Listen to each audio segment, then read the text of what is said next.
জয় যিশু। প্রথম পাঠ প্রবক্তা ইসায়ার গ্রন্থ ২৬ অধ্যায় ৭ থেকে ৯ পদ, ১২ পদ, ১৬ থেকে ১৯ পদ।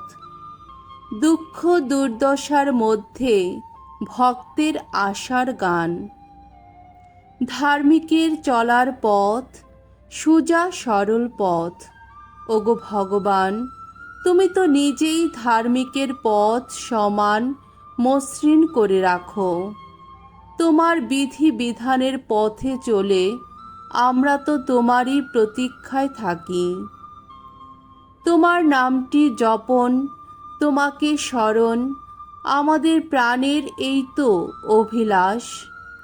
রাত্রিকালে তোমার জন্যে কত ব্যাকুল হৃদয় আমার, তখন নিজের অন্তরে মনটা আমার করে শুধু তোমারই সন্ধান।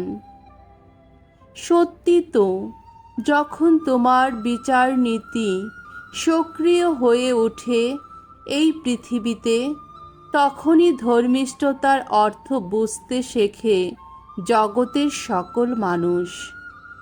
ওগো ভগবান, আমাদের শান্তি দাতা তুমি, আমাদের সমস্ত কর্মের সাফল্য দাতা তুমি। ওগো ভগবান, এই জাতির মানুষ তোমাকে খুঁজেছে সংকটের দিনে। তোমার শাস্তির আঘাত তাদের ওপর যখনই নেমেছে, তখনই লোকেরা কত না মিনতির গুঞ্জন তুলেছে। প্রসবের সময় কাছে এলে যেমন যন্ত্রণায় আকুলি বিকুলি করে আর্তনাদে ভেঙে পড়ে গর্বিণী নারী। ওগো ভগবান, সেদিন তোমার সামনে তেমনই তো ছিল আমাদের দশা। আমরাও তো করেছি গর্ভধারণ, আকুলি বিকুলি করেছি ব্যথায়, কিন্তু হায়, শুধু বাতাসেরই জন্ম দিয়েছি আমরা। এই পৃথিবীর জন্যে মুক্তি এনে দিতে পারিনি আমরা, জগতের নতুন সন্তানদের জন্ম দিতেও পারিনি। কিন্তু তোমার যত মৃত ভক্তজন, তারা তো বেঁচে উঠবেই। তাদের মৃতদেহ একদিন উঠে দাঁড়াবেই আবার। আহা, জেগে ওঠো, আনন্দ ধ্বনি করো তোমরা সবাই। এখন রয়েছ যারা ধুলার আবাসে, ওগো ভগবান, তুমি যে শিশির ঝরাও, সে তো আলোর শিশির।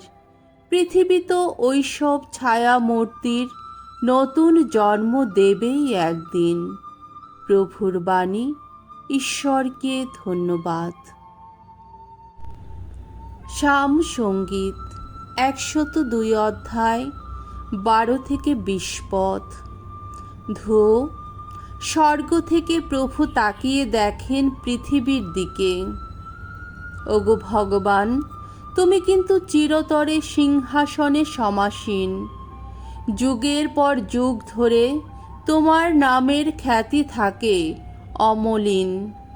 এবার নিশ্চয়ই উঠে দাঁড়াবে তুমি, সিয়নের প্রতি তুমি দেখাবে করুণা।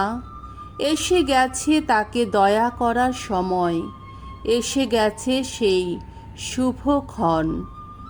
সিয়নের ওই ভেঙে যাওয়া প্রতিটি পাথর তোমার সেবক যারা, তাদের সবার কাছে কত মূল্যবান। ওই ধূলিস্তূপ দেখে কেমন মায়া হয় তাদের। বিজাতীয়রা এবার ভগবানের নামের প্রতি জানাবে সম্ভ্রম। পৃথিবীর যত রাজা তার মহিমার প্রতি জানাবে সম্মান।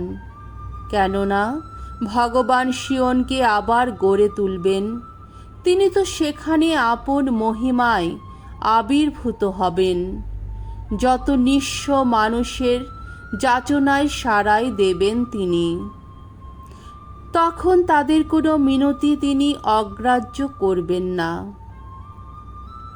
ভাবি প্রজন্মের জন্যে এই কথা লেখাই থাকুক, যাতে অনাগত সেই জাতির মানুষেরা করতে পারে ভগবানের গুণগান। তার উচ্চ পুণ্য ধাম থেকে তিনি তো নিম্নে তাকিয়ে দেখেছেন, স্বর্গ থেকে পৃথিবীর দিকে চেয়ে দেখেছেন, যাতে তার কানে আসে বন্দীদের চাপা হাহাকার, প্রাণদণ্ডে দণ্ডিত যারা, তিনি যেন তাদের বন্ধন মুক্ত করতে পারেন। বাণী বন্দনা। জয় জয় প্রভুর জয়। তোমরা শ্রান্ত যারা, বোঝার ভারে ক্লান্ত যারা, তোমরা সকলেই আমার কাছে এসো, আমি তোমাদের আরাম দেব। জয় জয় প্রভুর জয়। মঙ্গল সমাচার। মথি রচিত মঙ্গল সমাচার, 11 অধ্যায়, 28 থেকে 30 পদ। আমারই শিষ্য হও তোমরা, কারণ আমি যে কোমল বিনম্র হৃদয় আমি। একদিন যিশু এ কথা বললেন, তোমরা শ্রান্ত যারা, বোঝার ভারে ক্লান্ত যারা, তোমরা সকলেই আমার কাছে এসো, আমি তোমাদের আরাম দেব।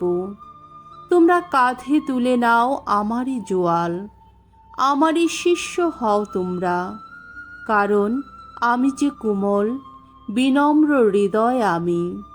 দেখো, পাবে তোমরা প্রাণের আরাম, কেননা জোয়াল আমার সুবহ, বোঝাও আমার লঘু ভার। প্রভুর মঙ্গলময় বাণী। খ্রিস্ট প্রভু তোমার প্রশংসা হোক।